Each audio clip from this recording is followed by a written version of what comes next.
morning, everybody. I am back where I should be, in the office where it's not so damn cold, going live, talking about our property news headlines today. So welcome and thank you for joining me for the third day. I've actually managed to stick to something. Now there's a thing. Lots of you joining. Thank you. Good morning. Welcome, welcome. It's Wednesday, so we're halfway through the month. Halfway through the week. Oh, good Lord, where's my brain? So, it's supposed to be downhill from here. No idea. So, let's get into those news headlines, shall we? I'm going to start with an interesting article, which is sort of like a breaking story. So, there's still information and facts coming out about it. And this is in a publication called Inside Housing. Now, Inside Housing is a predominantly social housing publication. It's a subscribed publication. So if you're not subscribed to it, you can only read like a bite size of the article and then you're kind of cut off. So this is London Council hit by AWAB's law notification for excess heat in a new build flat. Now, this was a council which covered the area of Nunhead, which is in South London. And this was a report from a resident and her son who live in this council property. It's a new build flat, so it's a brand new build of flats, and it's excess heat. So basically, it's one of those where you don't open the windows. So all of it is controlled internal, not a hot air flow, but it's internal airflow. So you can't open the windows. I've worked in an agency where we had a block like that for sale once, and it was an absolute nightmare trying to sell. So I can only imagine what it's like for tenants actually living in an accommodation where you can't open the window. So the heat itself is regulated by a pad, and it sounds like, reading the article, like I said, there's not a lot of detail. This is kind of a moving case, that the tenant is basically unable to regulate the heating. It's either extremely hot to the point where she was feeling faint, etc., or it's excessively cold. So there seems to be obviously something wrong with the system, but obviously it's a council tenant, so the council are directly responsible for this. So this is one of the first cases. Now, there have been several other cases that have been started under AWAB's law. Now, AWAB's law came into force in the social sector towards the middle of last year. So it's fairly new to the sector, and obviously we are going to see it in the private rented sector, but we're not going to see it until 2035. So we've got 10 years to get our heads around this. The social sector didn't actually have that long. So anybody who doesn't know what AWAB's law is, Awab Ishak was a 2-year-old little boy who lived in a Rochdale council property. His mum and dad reported damp and mould in the property continuously. It was a property fault. It wasn't their lifestyle. Rochdale Council basically refused or didn't act, whatever. And little Awab Ishak ended up passing away due to complications with his breathing and everything directly related to the mould and damp. So there was a whole uproar. The CEO of Rochdale Council had to step down. It was a big thing in the housing industry. And then AWAB's law itself came into force last year for social landlords, and lots of tenants are now bringing cases that are sort of within that remit, and this is one of them. So Nunhead Council are now sort of under investigation, and I assume the tenant will pursue legal action. When it's a new build like this, I suppose there's only so much you can do to rectify the problem, because if it's the air system that goes through the entire building, you're not going to be able to rip that out and put something else in, because that would probably mean taking the whole building apart. So I thought that was quite an interesting one, given the fact that the media would like you to believe that all properties in the private rented sector are slums, and we're making tenants sleep on the floor with water running down the walls. I mean, interestingly, actually, social landlords, councils and housing associations do actually seem to be a lot worse at maintenance, even though they actually have maintenance teams. But anyway, so that was my first story today. So then going on to Property Reporter. This was quite an interesting article, I thought. Again, it kind of contradicts the noise that's going on out there in media. And this is, the headline is, 2/3 of landlords plan growth activity despite budget pressure. And this is following a survey by Lendlord. So after they've conducted their survey, they have found that 66% of the landlords that they surveyed are actually looking to add to their portfolios. So that would also include refurbishments and refinancing, but most certainly not looking to offload or sell. Now, obviously, Shelter and Generation Rent and all the others want you to believe there's a mass exodus from the industry for private landlords. But from what I've been hearing on the ground, and obviously Lendlord have done their own survey here, that doesn't seem to be the case. Yes, absolutely, there are some landlords that are exiting, but I think they would have exited in the next 5 years anyway. They're just bringing it forward. But I'm speaking to more landlords that are interested in adding to portfolio than they are offloading. So basically it goes on to say research shows that 23% of landlords plan to acquire more properties over the next 12 months, making acquisitions the single largest area of planned activity. Now, I think that is really interesting because ultimately, if you've got the media saying one thing, but actually the industry itself is doing another, is that what Donald Trump would call fake news? I'm not going to do Donald Trump's accent. I'm not even going to bother with that. They then go on to say, additionally, 58% of landlords expect to buy and hold their main investment strategy for 2026. So again, that kind of goes against what we've been hearing, that there's this, everyone's being issued a Section 21, the world's going to be homeless. Alongside this activity, the survey shows that around 1/3 of landlords are planning to sell properties or pause new investments, underlining the mixed outlook across the sector following the budget. Again, 1/3 of landlords. Now, bearing in mind there's 2.86 million landlords in the private rented sector. That's not a huge amount considering the amount that are looking to acquire and hold. What did it go on to say? Confidence in the UK property market is closely divided, with 45% describing themselves as very confident and 43% saying they are concerned. But I think that's a balance in society anyway. You're going to probably get about a 50-50 while all this uncertainty is going on. So, yeah, I don't think there's an issue there at all. What are you guys doing with your portfolios? Are you looking to just completely offload, get out of the sector, invest in something else? I hear gold's pretty good at the moment. Or are you thinking of just staying where you are, keeping the portfolio you've got, not doing anything? Or are you looking to acquire? Are you looking at what will now be some distressed landlords with really good tenants in situ, and you're just buying that sort of going concern? Be interested to know what your feelings are, what your thoughts are on that one. Now, I'm going to go on to an article that I saw in CityAM this morning. Now, this headline really is a catchy one, but when you read into the detail, it's not quite so dramatic. Non-DOMs made up 2/3 of super prime sellers in 2025. Dun, dun, dun. What does that really mean, though? So, excuse me.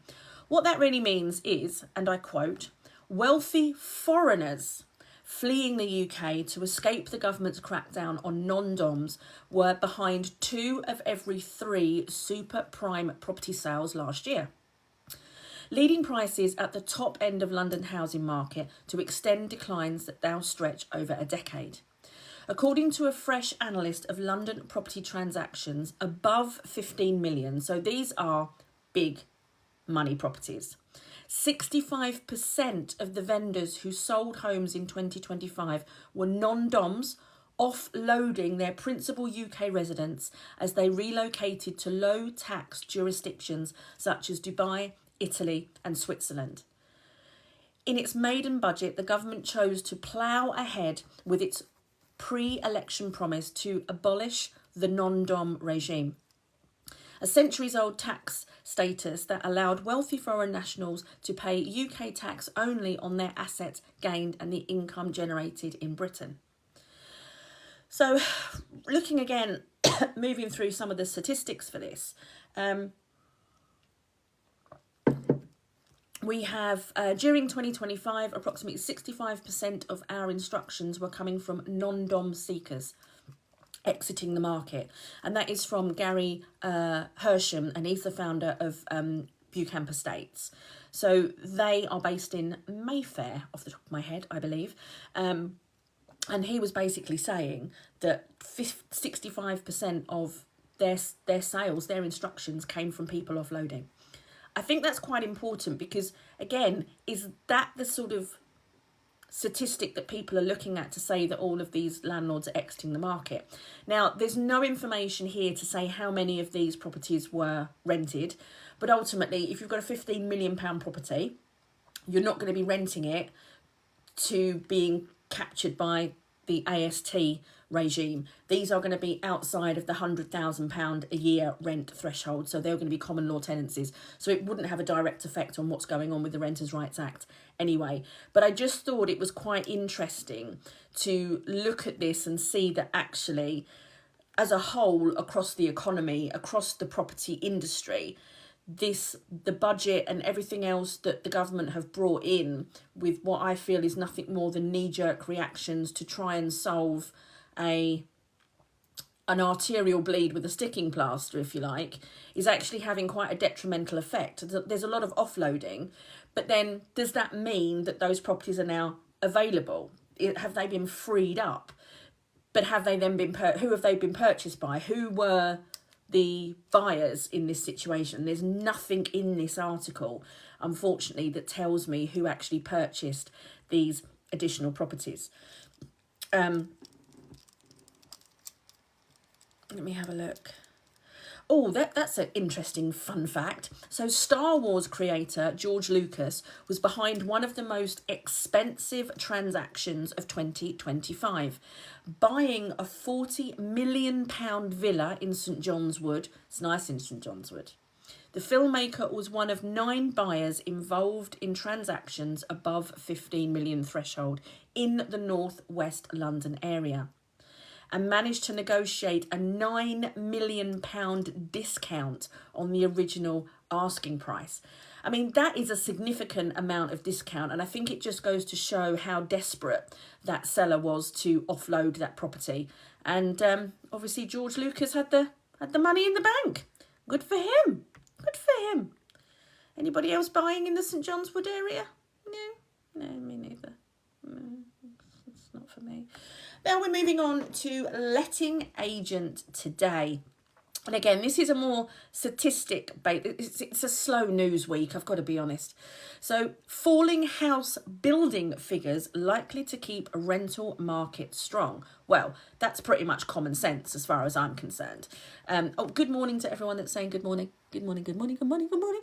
Again, I'll do some questions at the end for anybody that wants them. So once we get through the news, let me know and we'll go through some questions as normal.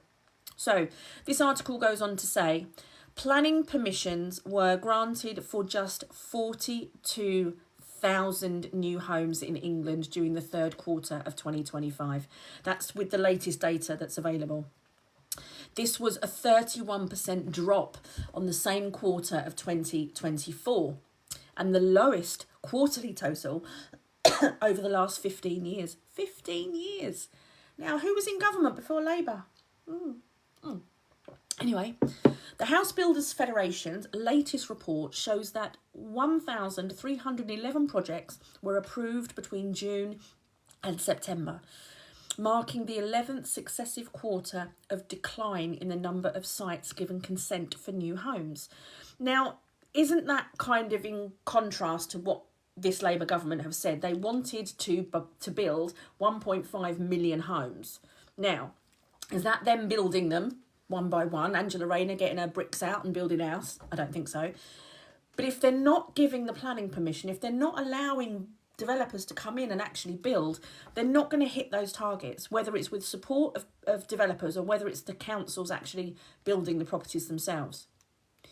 For the year to September 2025, planning permission was given for just 209,000 new homes, making the lowest for 12-month period since 2013, and 38% lower than peak seen in 2022.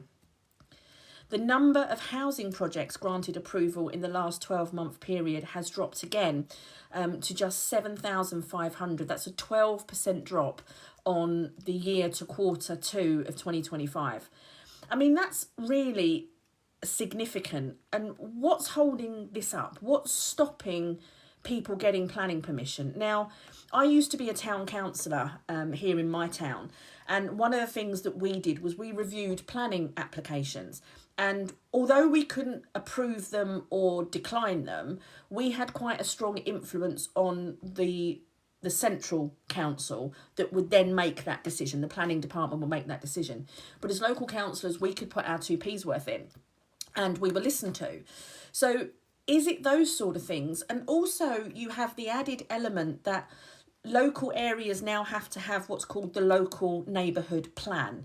So this was something that was brought in where each individual parish, I suppose you'd call it, or borough, will put together like a 5-year neighbourhood plan. It can be longer, it can be 10, it can be 15 years, of what they will allow and what they won't allow.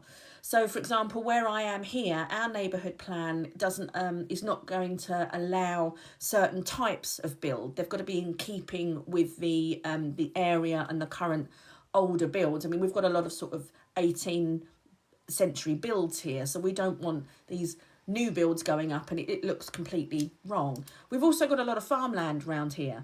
Now, interestingly, I have seen a lot of farmers sell up their land, and I don't blame them. At the end of the day, they're not obviously making money as a farmer anymore. Probably makes sense to sell the land off to a developer. But I've also seen quite a lot of farmers going into solar panels. So when you come out of Stevenage, as you look out onto the left-hand side, there is a field that is literally just solar panels, solar panels, solar panels, solar panels. So there must be money in solar panels, otherwise farmers wouldn't do it. But it's just really baffling to me why the government will understand there's a housing crisis, but then kind of do everything it possibly can to stop the developments, to stop the progress of people wanting to build. The Home Builders Federation goes on to say that the new figures covering permissions that will be built over the coming years spark concern for future housing supply. No shit, Sherlock. The 12-month total for plots permissioned represents just 57% of the combined annual target for housing delivery of 370,000. And this was established by the National Planning Policy Framework. So the National Planning Policy Framework, well, that's not easy to say, is basically what all developers, builders have to live by when they're basically putting a planning application in. So even if you are literally just converting your house or just building one house, you have to look at the National Planning Framework and find out what you need to abide by to basically get your planning application through. It's quite complicated. I mean, it drills down to things like how many parking spaces, how many EV chargers, how far you have to be from the main road, access for fire engines. It goes into absolutely everything that you could possibly think of, and you have to make sure that you meet that. So, I mean, maybe that's a problem. Maybe the National Planning Framework is too restrictive. But then we've got permitted development. So it's kind of, they take with one hand and they give with the other, I suppose. It's strange in a way. Sticking with letting agent today, the next story I'm going to look at is an information piece from HomeLet. So they're sort of like the referencing company. They provide landlord insurance, etc. And following some research they've done, Renters' Rights Act suppresses rent levels. So they go on to say that rents are down since last month and show minimal growth from a year ago. And that's as the renters' rights approaches. Now, is that a direct reflection, or is that just the cost of living and everything else. The latest HomeLet rental index figures show that average UK rents fell slightly to 1,317 in December 2025, down 1.5% month on month from November. Despite the monthly drop, rents remained 2.6% higher year on year, up from 1,284 in December 2024. Excluding London, obviously, because that's its own little property bubble, rents were slightly more stable with an average 0.8% monthly decrease and 2.2% higher than a year ago. So, I mean, is that a direct reflection of the Renters' Rights Act? Is that simply that's how rents fluctuate? I mean, I certainly know when I worked in agency, depending on when you were putting a property on in the year, the rent would be almost completely different. Sometimes if you were putting it on in the summer, absolutely your rent would be higher. Putting it on towards the winter, rents would be a little bit lower. And I think this is going to have more of an effect when the Renters' Rights Act does come in, because at that point we will have what I class as rent suppression, where you can only increase the rent to the market rent in that area. Now, that's going to depend on the time of year. That's going to depend on when and where people want to move. So will we see more rent challenges in the tribunal because a tenant will move in, I don't know, in the summer, let's say, and their rent is £2,000 a month. But then come 6 months later, come when it's winter and rents have dropped slightly, tenants, when they first move in, can actually challenge the rent within the first 6 months of moving.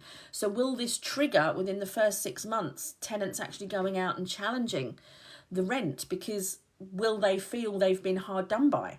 It's going to be a lot for landlords and letting agents to actually be able to prove why they've set the rent that they've set. And I think that's really important to look at when we're moving forward into the new world of renting, of how we're increasing our rent and making sure that we have got a really strict system that if anybody asks, why did you set the rent at that rate? You can actually turn around and say, I set the rent at that because of this comparable, this comparable, this comparable. This was happening in the market at the time. It's not a reflection on what's happening in the market right now. If we rented the property now, that would be a different scenario.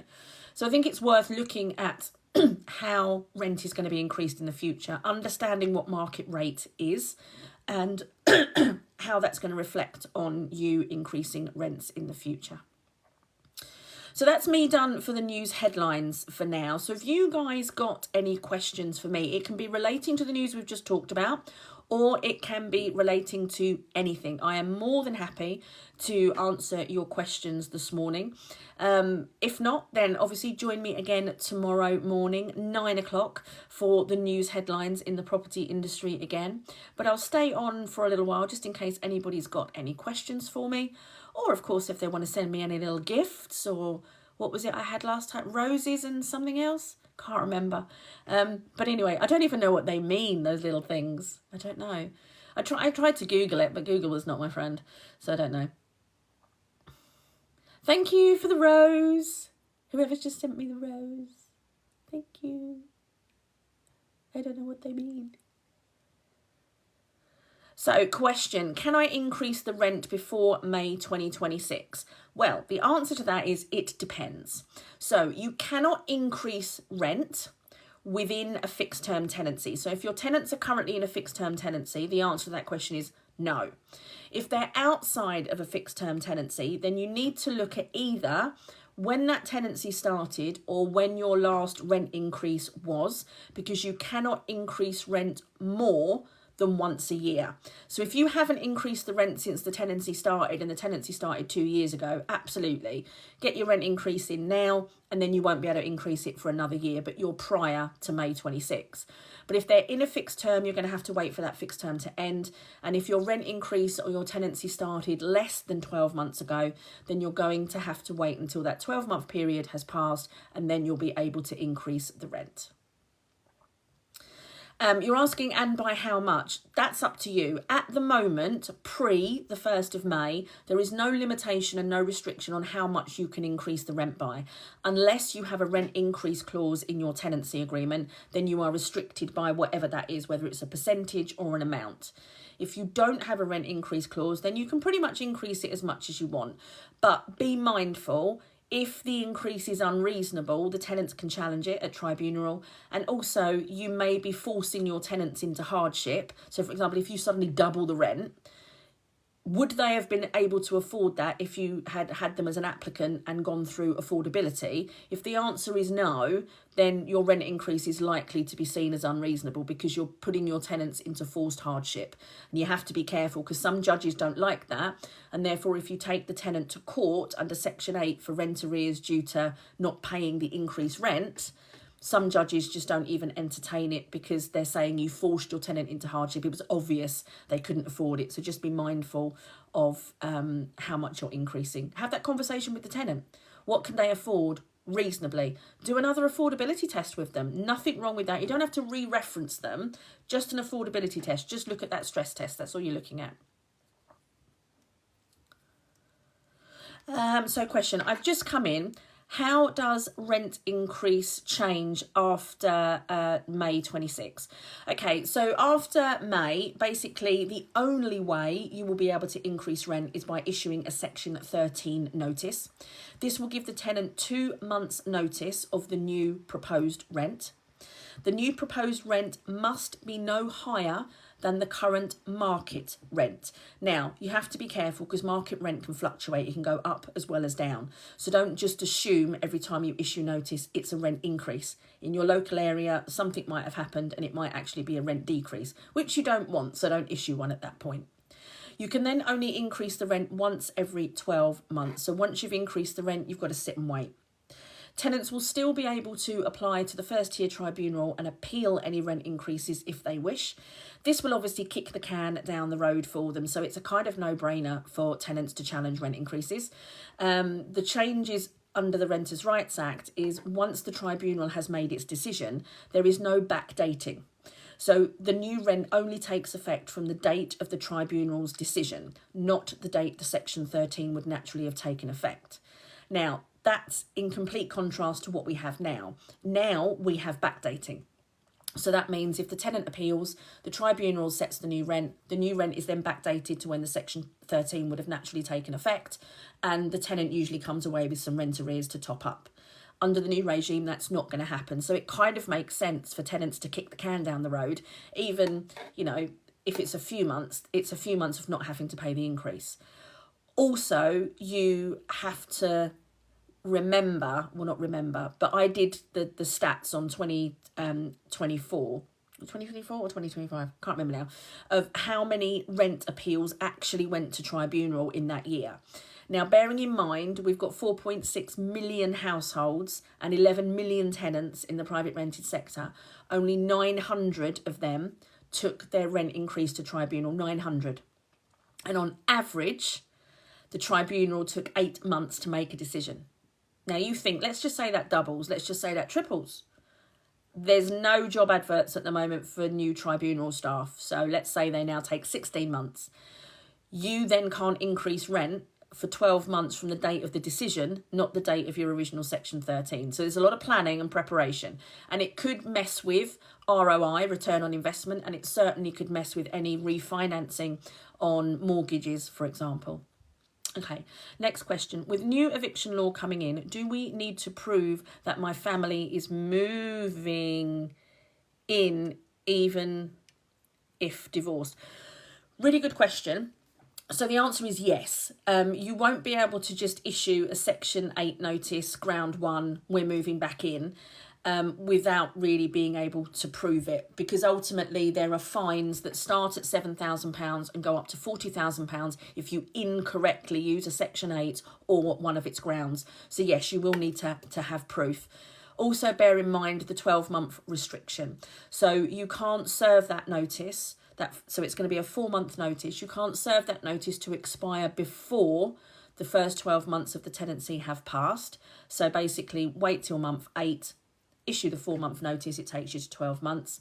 If the family member moves in, changes their mind and moves out, you cannot re-let that property in any way, shape or form, including Airbnb, for 12 months. So just bear that in mind. It can't be just move in, move out, changed our minds. You could face a fine if you do that. Millie, my agency told me my tenants need to pay year up front as they don't have guarantors. 3 years now. They don't have to. There's no legal requirement for them to pay rent up front.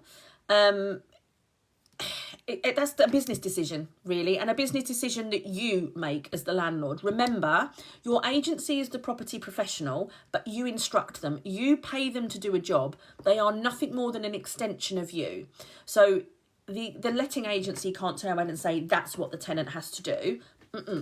That's your call. If you say, no, fine, the tenants can pay monthly, they're good as gold, then they can pay monthly. No problem at all. What I think they're probably doing there, Millie, is banking their commission fees. So anyway, they will have to pay monthly going forward after the tenancy is up. Well, no, they don't actually, to be honest with you. So from the 1st of May, any new tenancies entered into, you cannot have rent in advance. Tenants will only be able to pay monthly and you can only request monthly. Now, if the tenant voluntarily wants to put their account in credit, that's fine, but they can only do that after when month 2 happens. So the first month has got to go and then they can put their account in credit from month 2. That's not a problem.